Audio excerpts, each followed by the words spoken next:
Good evening, everybody. Thank you for joining us at Between the Covers. My name is Bradley Shaw, and tonight I'm talking to Mike Harris, author of The Dream Walker. Good evening, Mike. How are you? I'm doing well, thanks, Brad. Yourself? Good, mate. Good. So tell everyone watching, what is The Dream Walker about?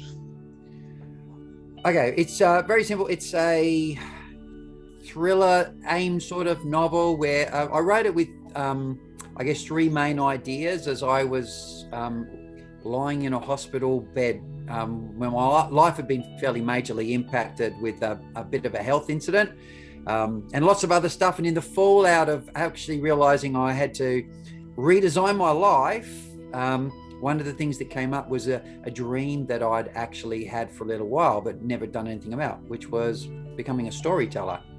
So the idea of the Dream Walker is pretty much just built around three ideas. You've got to have a dream, something I think like everybody should have a dream for their life, but it's not enough to have a dream. You've got to want to do something about it. And then when you do something about it, there's always going to be things that get in the way.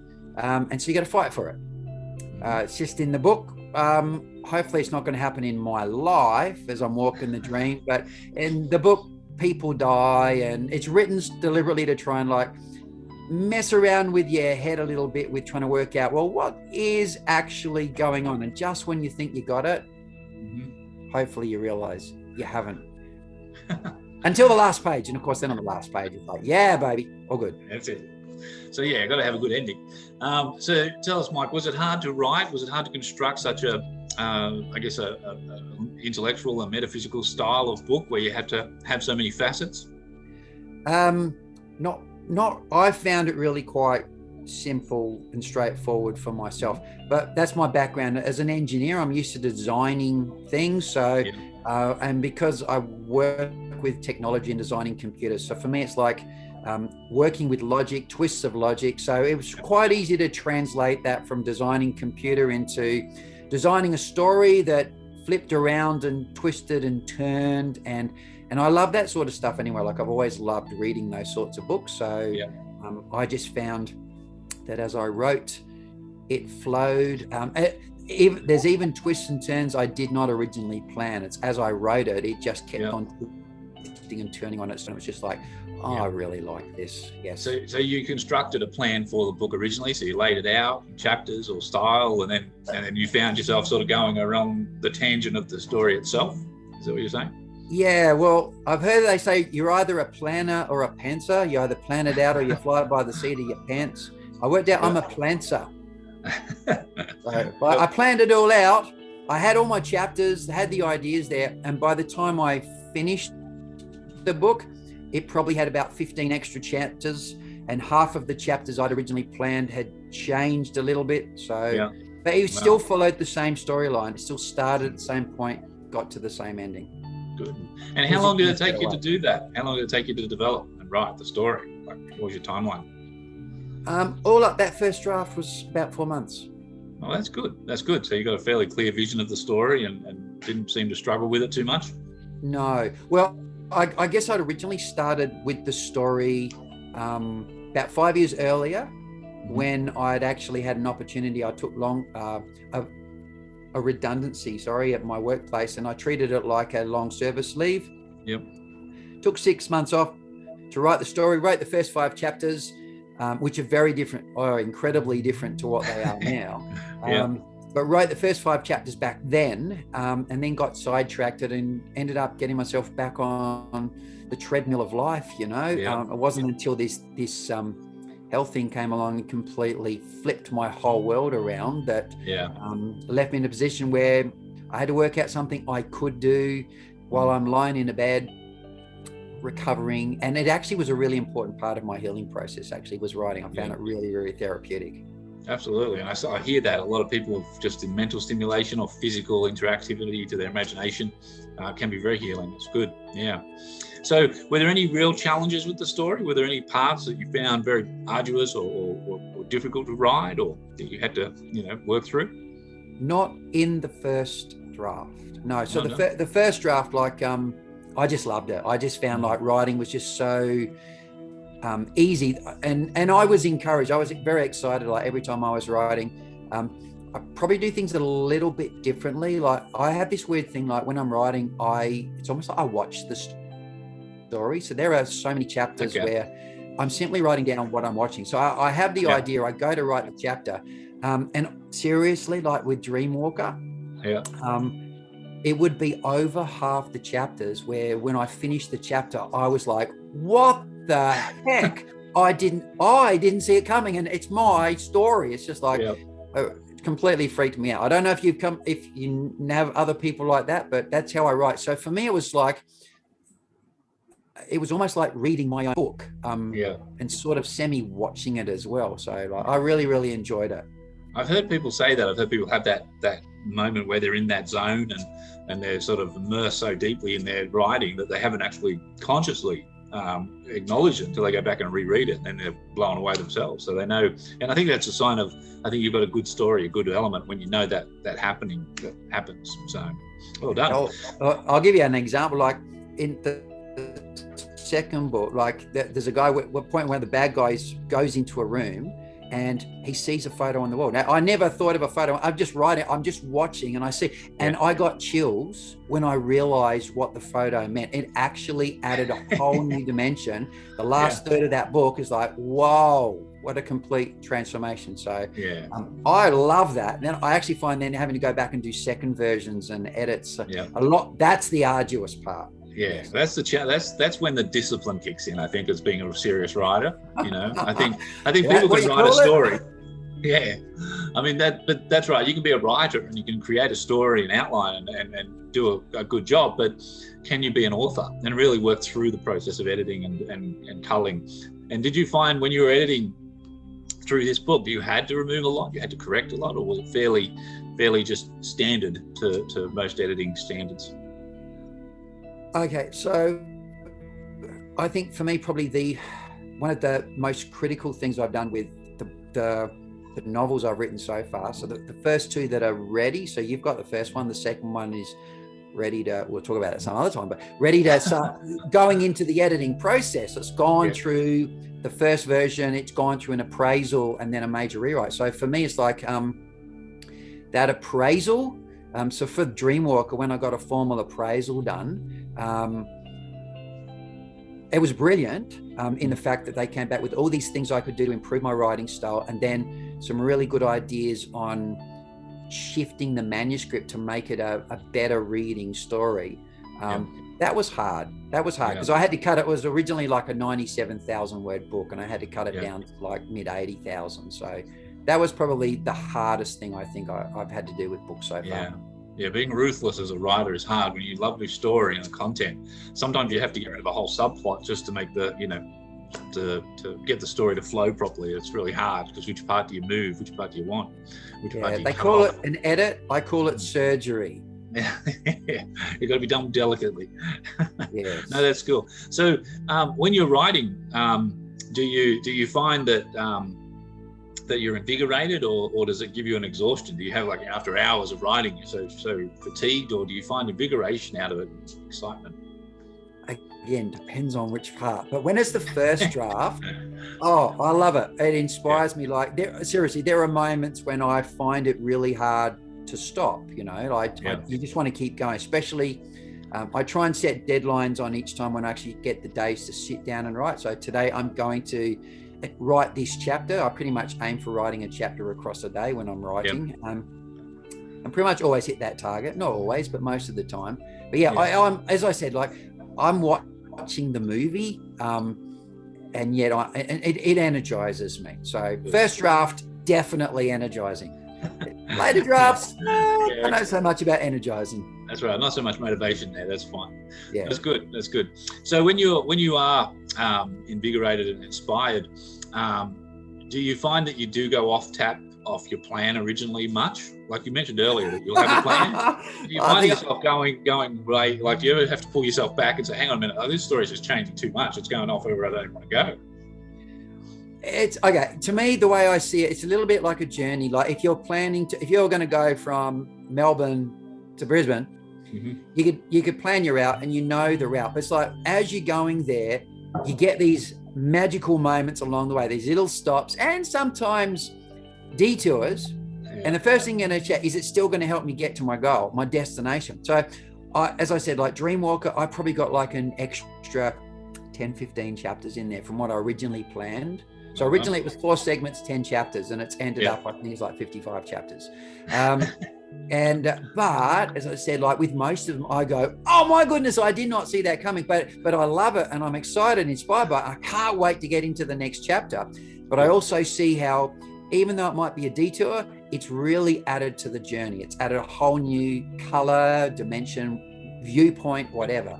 So given all that texture and wealth that you've put into the story now, what do you hope readers get out of this book? What do I hope they get out of it? Okay, first of all, I guess like I try and write a thriller, and I'll be honest, I try and write like a bit of an intellectual thriller. So I like when I read stuff like that, I'm always trying to sort it out. I'm always trying to work it out. So I'm hoping people get a little bit of, and when you read the second book, you'll see like I really get to start building that idea. This is my first book, so it was really just about building this storyline, still trying to put twists and turns in it. But yeah, so I want people to love it, be engaged, be challenged with trying to work out what's going on. How's this actually going to happen?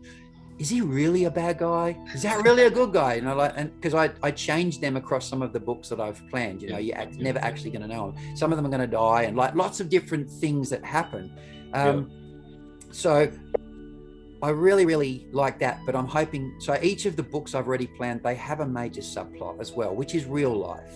And so for this one, I said, this book has a lot of meaning to me about, you know, walking a dream. Like, don't just have a dream, walk it, live it. And realize, again, to me, like there's a lot of energy and power that comes out of you when you have this positive expectation towards your life. So, and that really, hopefully, is what comes out of the book. That, you know, the hero, he's just watching, and then when he realizes, I've got to engage if this is going to change.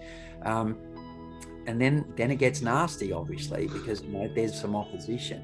So yeah, it's, to me, it's like people say, I can believe for my life, I'm going to have a dream and I'm going to fight for it. Just hopefully people aren't going to die, and certainly not. We won't have all the melodrama. That's right. Yes. So who was your favorite character? Right. Like really?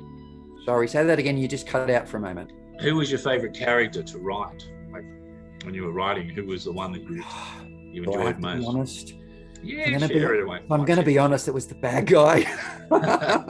You'd be surprised how many people love the bad guy. I'm not surprised at all. A little bit of that there. But I did. I loved writing the storyline of the hero. Like, originally, that was the clearest thing I had at the start, because to me, it's like that's the thing that actually ties into my storyline. You know, wanting to be a dream walker. But yeah, the bad guy, like, as you've read, he's psychopathic. He's pretty twisted, and just some of the stuff, like when I saw what he could do with his, you know, dream powers, I still remember like that. Seriously, and again, it's one of those things when I saw it, when he first goes back, that very first dream, you see him go back and what he does, and I'm watching it, and I'm like, oh my goodness, this is like X-Men, and I hadn't actually visualized it that way until I actually saw all those containers smash when he couldn't take them through the wall. I don't know if you can remember that, but I saw it and I heard it, and it was just like, oh wow, like so I really gelled with it, because, and everyone knows the bad guys generally get to do the best part. Yeah, they're pretty cool. Yeah. So when you were writing, did you have your friends and family really support you? Like, did they read it? Did they critique it? Did they give you feedback? Or did you hold it back yourself and not give it to anyone yet? I've had beta readers. And they've been incredibly invaluable, especially my international ones who've been able to pick up stuff like the ocharisms. And I've got a beta reader in Canada, because part of it occurs in America. So a beta reader from Canada, with some of the crossovers, there's like, oh, you know, you need to be aware of this. the family have been incredibly supportive. So because they've seen really close hand with what I went through, and it was deep, but it basically, because of what happened, I actually had to lean on my blood family as a result of the journey that I walked through the battle that I guess I've gone through. And they've they're even though it's not what they would do, and they see it, I guess, that my writing and stuff per se may be a little bit different. My sons, like, they are baristas, they run their own cafe, and like for them it's like, oh, it's great, Dad, you're writing, but like they don't read, they just when it comes out in a movie, but they've all been supportive of the idea very much, and I think they've seen how what a positive influence it's been for me, and it's helped you, understanding how much it's helped me with my recovery. Good. Now that's like you say, one of the key elements is loving what you're doing with writing and loving the story you're writing. So with that in mind, did you find it to be a multiple book sort of a series when you were writing it originally? Or was it just a one-off? You thought, I'll start here, and suddenly it evolved? Or what was the original plan of this story? Like you said, there's a second book, and more planned. Originally, Dreamwalker was a standalone book. I had the idea for 2 novels back in 2014. So they're the first 2 I've written, the Dreamwalker and then this cyber thriller that I've already written. And there are crossovers. There's like a couple of like character crossovers and cross references. So I've mapped out quite a few books, and they all have, so it's across a universe. So most books are standalone, but their characters cross over. And I've written it, like I've already mapped the web out. So when you read of a character in one book, and you might read of them in another, but you don't know it's them. And then you read them in another, and suddenly their whole character is transformed and they become a major character. And it's just like, what the? So I've planned it across this universe, and yet the spine to it has now become this dream trilogy. So there is a trilogy. So this is Dreamwalker. I think book 7 I've planned that will come out, and that will be the sequel, The Dream Warriors. And then quite a few books later down there will be the finale. And so what will happen is, even though most books are standalone, they still mesh across. So they have their own theme, their own lead characters, but they intermerse across this universe, which builds and ebbs and flows. But then every time it points into the next one in the Dream series. Well done. Jeez, I'm glad you're keeping track of all that.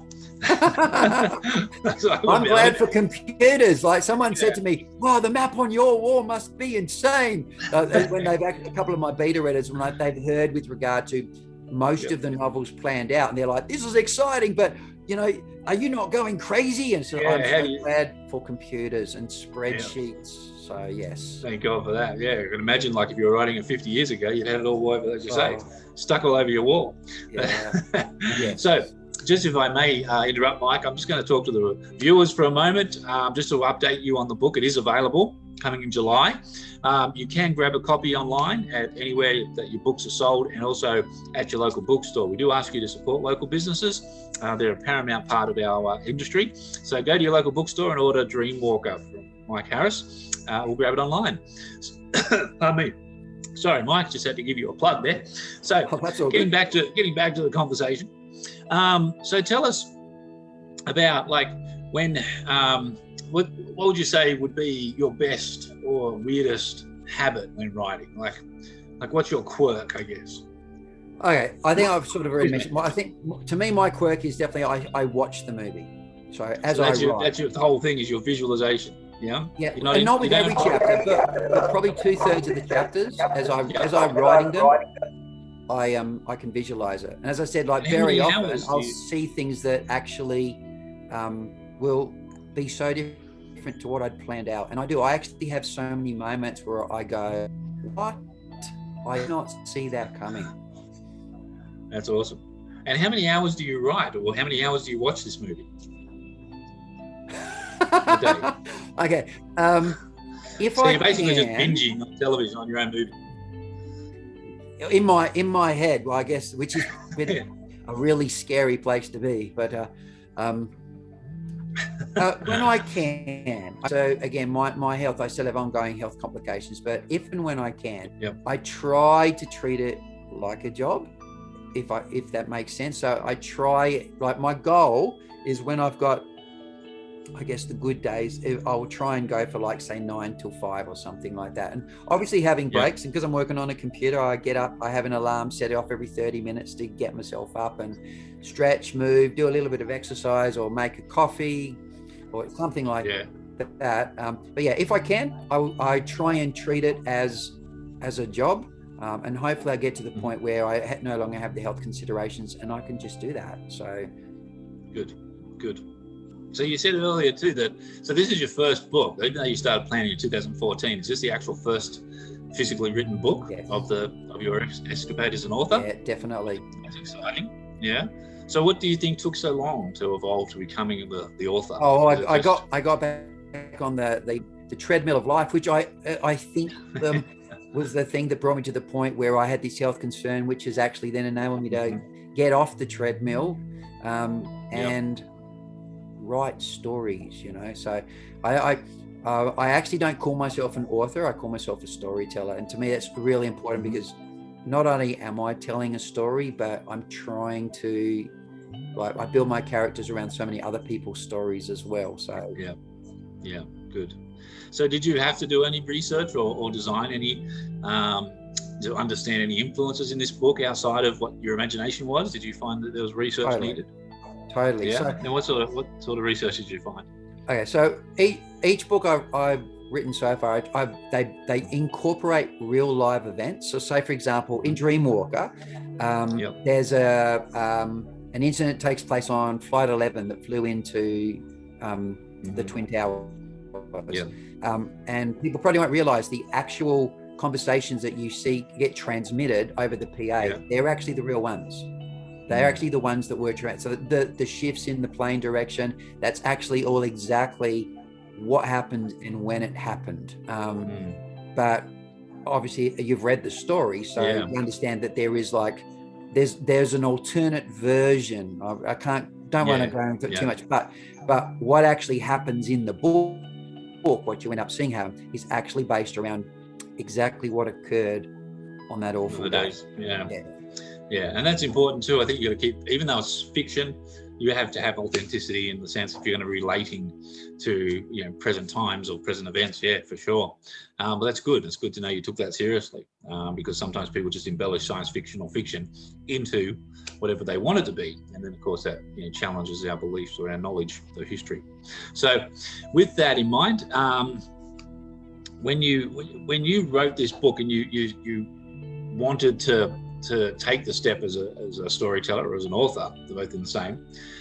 Did you think publishing would ever become part of that? Because a lot of writers, when they start writing, I get told a lot that they didn't really see the book as a published entity, as a published, completed option. They were just enjoying the process of writing. Did that happen for you, or did you always have the goal of being published? I always had a goal, but I think when I came to the point of writing Dreamwalkers in this part, so what's actually happened for me from like 2019 when I got to the point of being able to do something, not much, but I could do something, and I really needed to try and re-energize my life. And I started writing, picked up those first 5 chapters that I'd written 5 years earlier, and thought I'm going to try and write this story. And I guess it was as I was writing it. There's a really important story in that, like in my acknowledgements at the end, there's a thank you to Ursula and Zenon. And Zenon is actually a Labrador. He's since passed away, but he was actually a therapy dog. And I didn't realize until I actually was looking after him one day.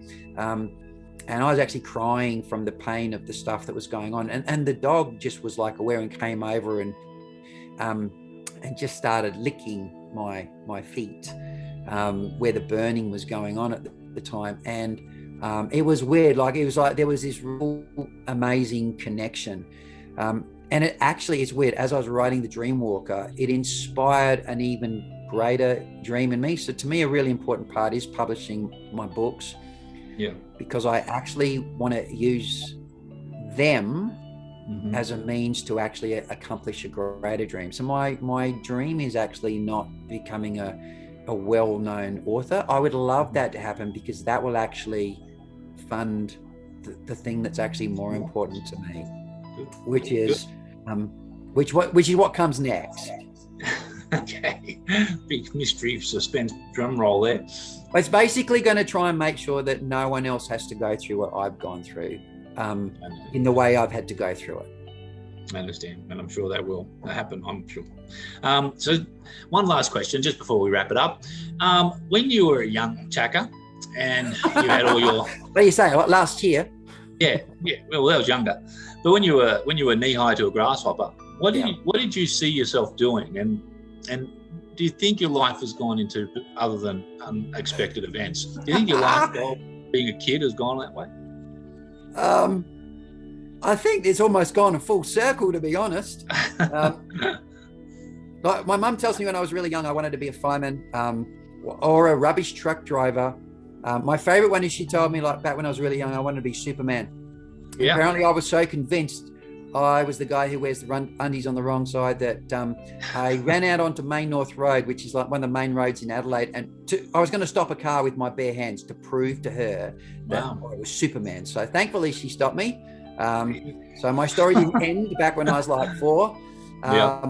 But looking with where I've gone through life, like I've worked in a whole lot of professions. Almost like every 10 years I change my profession. I've really enjoyed it. I've really loved my life. It's been full of color and variety, lots of people and places, and it's been awesome. But I think it's actually all helped to build me to this part of being, as I said, a storyteller. So, and I've got a great story, but what I love is all the people I've come across through life that help become a part of this story as well. So yeah, it's certainly changed, but at the same time, like when I was young, I used to get in a lot of trouble for exploring and doing things I probably wasn't supposed to, but you know, I was very inquisitive and wanted to learn and play and explore, and I love writing because you get to do that, but it's not in someone else's property, and you know, not breaking any laws. And that's right. You're safe. Not that I was a bad person, but you know, I just did silly stuff as a kid. So now I can just do whatever because it's in my head and I put it on a page. I get to create this stuff to make a whole new world. So yeah, it's back to the beginning almost. Good. Well, that's great. Well, we're looking forward to all these books that are coming up, which is fantastic. So, but for the moment, Mike, I'll just tell everybody that Dreamwalker is available, as I said earlier, everywhere books are sold. Thank you so much for watching. Thank you for supporting authors, indie authors like Mike, who have visions and dreams and goals. So well done.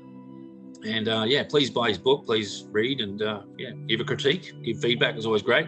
Thank you, Mike, for your time tonight. Thank you for yours too, brother. Appreciate it. My pleasure, always a pleasure. Take it easy. I will talk again soon. Thank you, everybody, for watching. We'll see you on the next podcast. And have a good night, everyone.